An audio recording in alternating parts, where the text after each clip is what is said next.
নমস্কার বন্ধুরা, রূপা simple and daily লাইফে আপনাদের সবাইকে অনেক অনেক স্বাগত। আজ আমি নিয়ে চলে এসেছি আপনাদের সাথে বিজয় দশমীর মিষ্টির প্লেটে। আপনাদের অনেক রকম মিষ্টি থাকবে, তারই মাঝখানে কিন্তু থাকবে এই কুচো নিমকিটি। দারুণ লোভনীয় এই নিমকিটি কিন্তু আপনারা সব সময় বাড়িতে রেখে দিতে পারবেন, চায়ের সাথে বা ঘুরতে ফিরতে সব সময় কিন্তু আমাদের খেতে ভালো লাগে। আর এমন সুন্দর করে আমি তৈরি করেছি যে 8 থেকে 80 সবাই কিন্তু এটা নির্দ্বিধায় খেয়ে নিতে পারবেন। একদম নরম মুচমুচে আমার আজকের নিমকি। তাহলে আসুন বন্ধুরা, দেখতে থাকুন আমি কিভাবে এই কুচো নিমকিটি তৈরি করলাম। আপনারা সবাই তৈরি করেন, আমি কিভাবে তৈরি করি সেটাই আজ আপনাদের সাথে শেয়ার করছি। যদি ভালো লাগে অবশ্যই একটা লাইক কমেন্টের মাধ্যমে আমাকে জানাবেন। আর নতুন বন্ধু যারা আমার চ্যানেলে দেখছেন অবশ্যই চ্যানেলটাকে সাবস্ক্রাইব করে আমার পাশে থাকবেন।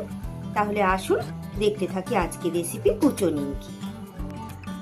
নিমকি তৈরির জন্য এখানে আমি 300 গ্রাম ময়দা নিয়ে নিয়েছি। এর মধ্যে আমি বেশ কিছু উপকরণ মিশিয়ে নেব। প্রথমে দিয়ে দিচ্ছি একটু নুন, যেহেতু নিমকি নুন তো দিতেই হবে।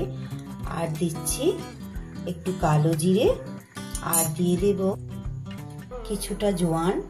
এটা আমি হাতে একটু ঘষে নিয়েছি। আর দিয়ে দিচ্ছি এতে পরিমাণ মতো ময়ামের জন্য তেল। এটা আমি রাইস ব্র্যান অয়েল দিচ্ছি, আপনারা সাদা তেল দেবেন। তেলের পরিমাণটা একটু বেশি দিচ্ছি, 4 থেকে 5 চামচের মতো। এটা এবার ভালো করে মিশিয়ে নেব। এতে কিন্তু কোনো রকম আমি সোডা ইউজ করব না, খাবার সোডা যেটা আমরা বলে থাকি আর কি। এটা এবার খুব ভালো করে এইভাবে মিশিয়ে অল্প অল্প জল দিয়ে একটা শক্ত ডো তৈরি করে নেব। এই দেখুন, মেশানোর পর ঠিক এইভাবে একটা ডেলা তৈরি হয়ে যাচ্ছে। কত শক্ত হয়েছে ডেলাটা দেখলেই বুঝতে পাচ্ছেন। এইভাবে ঠিক তৈরি করে নিতে হবে। একদম কিন্তু সহজ, নিমকি বানানো কোনো কঠিন কাজ না। দেখতেই পাচ্ছেন কতটা সুন্দর করে আমি ময়দাটা মেখে নিয়েছি। এইভাবে একটু শক্ত করেই মেখেছি। এবারে এটাকে আমি নেচি কেটে নেব, রুটির মতো কয়েকটা নেচি কেটে নেব। এই মাখাটার মধ্যে বন্ধুরা আপনারা চাইলে কিন্তু ঝাল লঙ্কার গুঁড়ো ব্যবহার করতে পারবেন। অনেকে কিন্তু নিমকির মধ্যে একটু ঝাল ঝালও পছন্দ করেন, আপনারা চাইলে কিন্তু একটু ঝাল লঙ্কার গুঁড়ো এতে অ্যাড করতে পারেন। আমি কিন্তু দিইনি।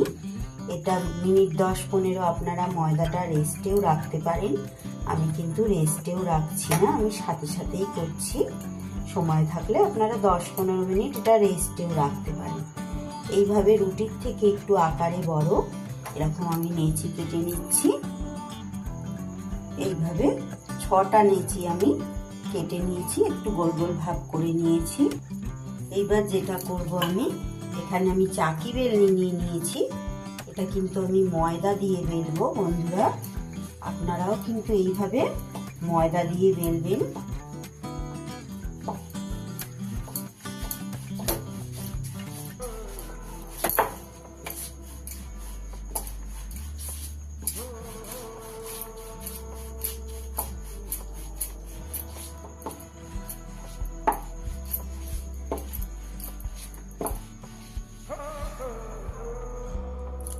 ময়দা দিয়ে দেখতেই পাচ্ছেন ঠিক রুটির মতন আমি বেলে নিয়েছি। রুটির থেকে সামান্য একটু মোটা এইভাবে বেলে নিয়ে এবার আমি একটা ছুরি দিয়ে এটাকে ডায়মন্ড শেপে কেটে নেব।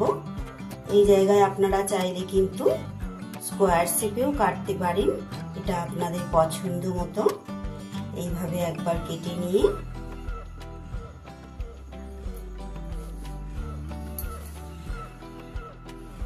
এইভাবে কেটে নিয়ে এটাকে আমি এবার ঘুরিয়ে নিয়ে এইভাবে আবার একটু কোনাকুনি শেপ দিয়ে কেটে নেব। এটা আপনারা স্কোয়ার শেপেও কিন্তু করতে পারেন।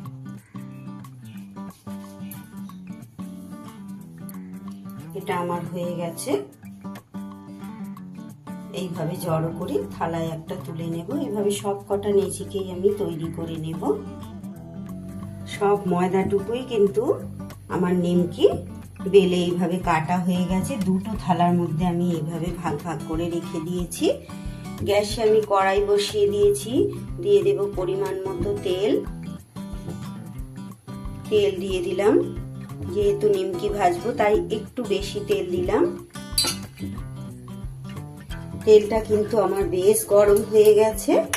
এবার আমি আস্তে আস্তে কিছুটা কিছুটা করে দিয়ে ভেজে নেব।